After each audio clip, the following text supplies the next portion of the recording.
This week's Four Questions Journalist Spotlight is brought to you by Left's Atlanta Media, Atlanta's best journalist database. Subscribe at leftsatlantamedia.com. Welcome to another edition of our Four Questions Journalist Spotlight. We are talking today with Carol Niemi, who is a writer and contributor to the Reporter papers, among other things. And we're going to get into a monthly column that she does for the Reporter papers and about some other marketing things that she's doing around town. But good morning, Carol. Good morning.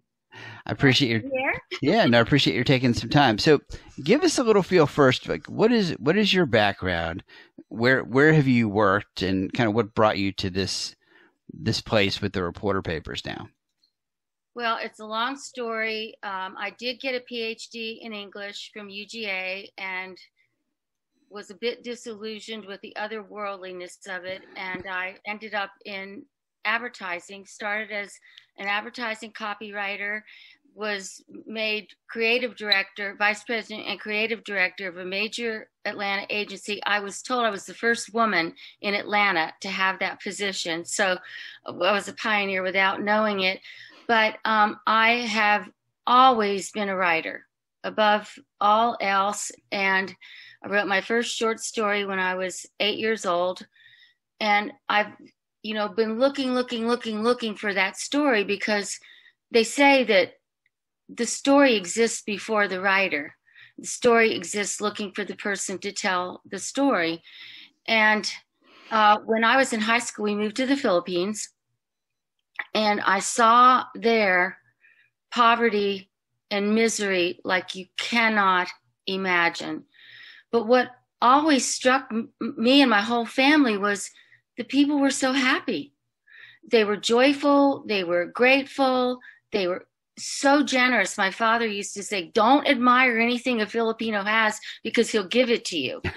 And I came back to the U.S. and I looked at came back for college. I looked at my peers and I thought, we're so ungrateful. We're so lucky. We don't know it. We're so ungrateful. Was I ever like that?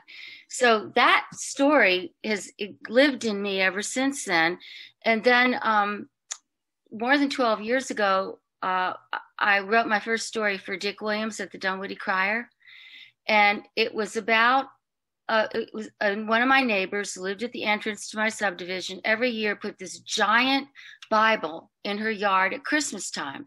And it was open to the story of the Nativity. And I was at a cocktail party and people were saying, it's not Christmas till we see her Bible. What a lot of them didn't know was she was fighting cancer. So that clicked in my head, and it went back to the story that was still in me about these people in the Philippines who were struggling, and yet they were grateful and happy.